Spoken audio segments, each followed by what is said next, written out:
We're in today with the ATI Radeon HD 2600 XT. This is a 2007 video card with 256 megabytes of VRAM GDDR4, 800 megahertz on the core clock, 1100 megahertz on the memory clock, 128 bits bus width, DirectX 10, and today we're gonna pair it up with this i7 4th gen with 4 cores and 8 threads. Today is gonna be very interesting because I have two of them in Crossfire. Well, I have a lot of problems with them because this is a very weird experiment that I'm trying today. Why are you saying that, Daniel? Because I have two of them, but one of them has got 500 megabytes of VRAM.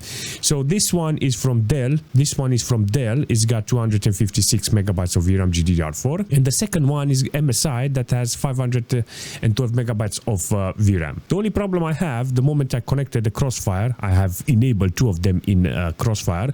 I have no shaders. I got a lot of errors in between. I think this is gonna be a very interesting performance from this because I know the video card is doing a fantastic job standalone with 256 megabytes of VRAM, but today I want to see what happens if I mismatch the Crossfire. That's the only thing I want to show you today. I want to jump in a couple of games. I want to test them. I don't know how they are behaving. I tested only one game and I'm going to show you, but this is going to be a very weird benchmark. It's not about performance, it's just about the benchmark itself with two video cards that are not the same. I think the best thing we can do, jump in a couple of games and see how this weird Crossfire is holding. Let's go. All right, let's start with Call of Duty because this is a very weird performance. So I tried to reach 100% load on the cores of the video cards and I cannot reach them. They have mismatch frequency in this case. MSI Afterburner is showing me 797 megahertz on the first video card and 8444 on the second one, and it's kind of weird to see the performance in between, you know. They are mismatching perfectly, you know, they are not in sync, but at the same time I wanted to see if I can get the VRAM pulled. Why? Because you add 256 megabytes of VRAM and you got the 500 megabytes on the second one, and maybe they add up and do the work, you know. I tried to lower the frequency on the core in order to see maybe I get lucky to put both of them on the same page, but I put 800 megahertz on the MS Afterburner. But look at the MSI Afterburner, what is showing me. Weird performance in this case. Not gonna lie, it's very interesting to see this performance, but yeah, I need more benchmark in order to see what's going on with this, you know. In this case I got 1020, I think it's 1024 or something like that. 1024. Anti-aliasing it's off because it's low details, everything it's kind of low in order to get around 40-50 fps with this. It's not a bad idea, you know, to try to miss. No, look at it. It's not a bad idea to mismatch the video cards and try all kinds of experiments, but in this case, this is the most weirdest experiment that I managed to put in my computer. This is a very interesting performance, what I have here. Actually curious, what settings do I have? I got 720p, full screen, I got high details, everything is maxed out. I want to keep the resolution like this in order to see if I can fill up that VRAM. The most important thing here is that I need to see if I can push more than 500 megabytes of VRAM. Can I actually see the performance here? It's the only thing that is helping me understand the combination. In this case, this Crossfire, this mismatch apparently is trying to reach 500 megabytes of VRAM utilization. Very weird. 411, 445, 460. See, in the building it's very hard on the video cards, you know. It's very weird that I got only 20 FPS on average with 40% load on the video card core. Temperature is okay theoretically, but don't reach 500 megabytes because I don't know, but it's working. 580 for 500. I need 500 megabytes of VRAM. It's to see if it's pulling over 500, you know. Imagine seeing 600 megabytes of VRAM. I think that's the problem here in this case. The VRAM and the core that are not syncing together. I think there's a problem on this occasion. I think you have to put like control panel and modify the Crossfire options in this case, but 20 FPS is not playable, you know, here. I think I can make the game run with this setup, but I just wanted to see the temperature, the load, 520 megabytes of VRAM. See, It's very cool to see this type of performance. This is going to be very interesting because I'm in S.T.A.L.K.E.R now with 720p with maximum details. This is the funny part that I wanted because 520 megabytes of VRAM. I'm just waiting for it to go higher in order to see if I can pull the VRAM in this occasion. Maybe it's utilizing the VRAM from the second video card, the first video card is using it, but I don't know, maybe I get lucky on utilizing this. I like this idea of having two video cards in the computer with mismatch configuration. One more VRAM, one less, it doesn't matter. Both of them, they are working together and giving you the FPS you want. In this case, I got 525 megabytes of VRAM utilized. Look at it, 27, it goes up. 25, maybe we can get in the building and get more FPS. Let's see if we can actually do that. The core frequency apparently it's not okay. The frequency on the memory it's okay theoretically. It's manually selected, but in this case I have no problem on utilizing it in this game. Until now it shows that it's utilizing both of the video cards.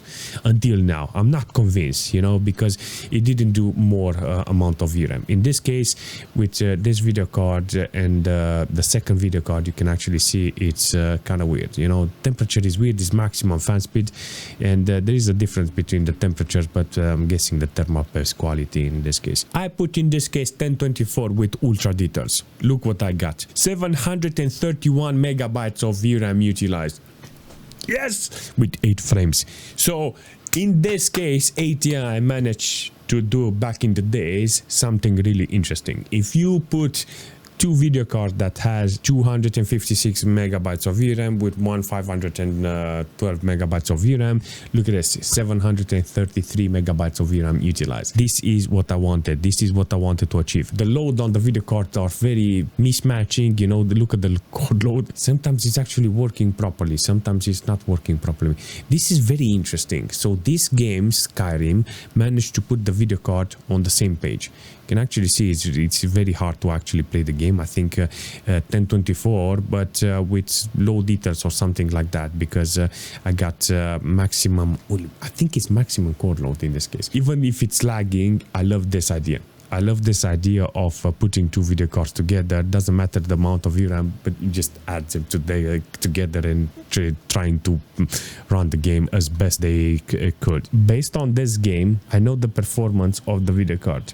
I got 1080p with maximum details. You remember this game, Galaxy on Fire, that is so easy even with old games. Which is so easy even with old AGP video cards. I can play this. Seriously, all video cards, low-end GPUs. Every single time I'm throwing a video card in this game, I have the opportunity to play this game with good FPS.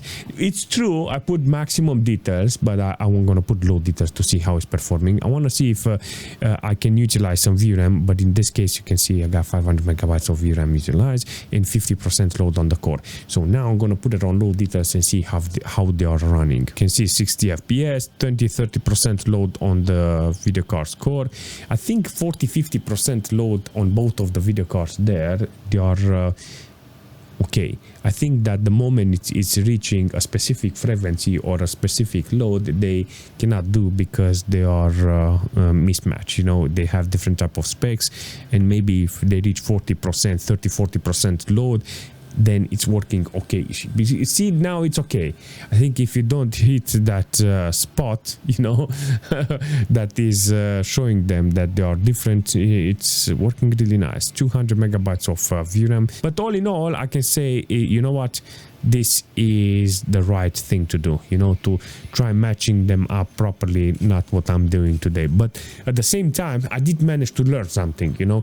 Performance is the moment you pass 200 megabytes of VRAM. I'm getting the second time the same idea. If I'm not reaching 256 megabytes of VRAM, you're gonna get 60 FPS. So I'm learning. Every single time I'm playing another game, I'm keeping all kinds of settings on the side. You know, maybe I put it on low details. In this case, it's 720p with medium details. If I don't go on high details and I keep medium details or low details, and not fill up the VRAM, apparently it's working very interesting. So the moment I reach 256 megabytes of VRAM, look at that, 30 FPS. Wow, very interesting. A lot of frame time, a lot of variation in this case, you know, but I will call this a very successful fail benchmark. This is what I wanted, actually, you know, to have something broken, to have something weird. 290 megabytes of VRAM utilized, and now it's still holding 60 FPS. Makes no sense. Maybe the core, because the frequency on the core is different, you know, so maybe if it's reaching a specific frequency that is higher than the first one, is gonna create some problems. I don't know, maybe if it's reaching the first one 797, and when it's reaching the second one 800 megahertz, is gonna create a lot of frame time because they cannot sync up, you know, with different frequencies. I wanted to see this benchmark do something bad, you know, not compatible, artifacting, all kinds of problems just to have them, you know. But in this case you can see that it's here, you know. It's not glitching, it doesn't give me any problems. The only thing it doesn't give me is FPS. Does it run Crysis? I got 1024 with low details. Look at this. Very weird combination in this case, I'm not gonna lie. Crysis is not holding pretty well in this case with this Crossfire. 593 megabytes of VRAM utilized. The idea of combining two video cards with two different VRAM amount, apparently it's not impossible, and I like this idea. It's working really well. There's no problem on having this Crossfire enabled. I mean, if you're interested only, but the majority of the time you will have problems. 605 megabytes of VRAM utilized, it's holding pretty well. If you keep going around the map, you will notice that you will have different type of performance from this video card, you know. Frequency wise, I still don't understand it. In this case 797 with 844. I mean, why? There's no glitches, I see nothing wrong, you know, only weird performance in this. Cannot condemn the video cards, and I cannot condemn the Crossfire in this case, because it's trying their best to actually work together. But I think today just sticking to 3 video cards in the computer should help a little the performance, you know. It's not your job to judge consumers that they are using too much wattage in the computer, because if I have an RTX 3060 Ti, you know, I have a 2060 or something, I got a 1080 Ti or something, or a 1080, and I put them all 3 together, I want to get at least 50 or 100% more FPS in a game, you know, without stressing the first video card. I would love mismatching video cards and getting more performance, you know. This is how it should have been, you know, but in this case you can clearly see that the idea is lost. If I remember correctly, I did play with that 256 megabytes of VRAM video card, and I think I can do one more video and see the performance with one video card like that. That's it. And after, I can take that 512 megabytes of VRAM video card and do another benchmark in the future. Both of the video cards needs to be retested to see the performance, how they are working. But today it was a very personal achievement, you know. My soul now can rest, and I understand the difference. I know that if you do this on Nvidia, it doesn't work. SLI doesn't show up. You cannot activate enable SLI. Here I just put the cable, I connected the video card, and it says enable two GPUs. I'm happy that I put 2 video cards that are not the same and they're working. I mean, they started up and didn't crash, explode, fume, artifact. Like I said, in the future I will test each video card independently, and I try to play the same game in order to see how they are performing individually. I like the idea that I managed to do today. Do I recommend something like this? Don't. If you want to do it, you know, but I recommend only one video card like this, because I know the HD 2600 XT, they are fantastic. They don't consume external power supply, you know, and they are really nice for retro gaming. And I will show you in the future how they are working with all games. I want this type of benchmark in the future with other video cards. Seriously, I want to test weird stuff more. If you have any suggestion in the future for this combination or for the system, leave a comment, and I will see you very soon.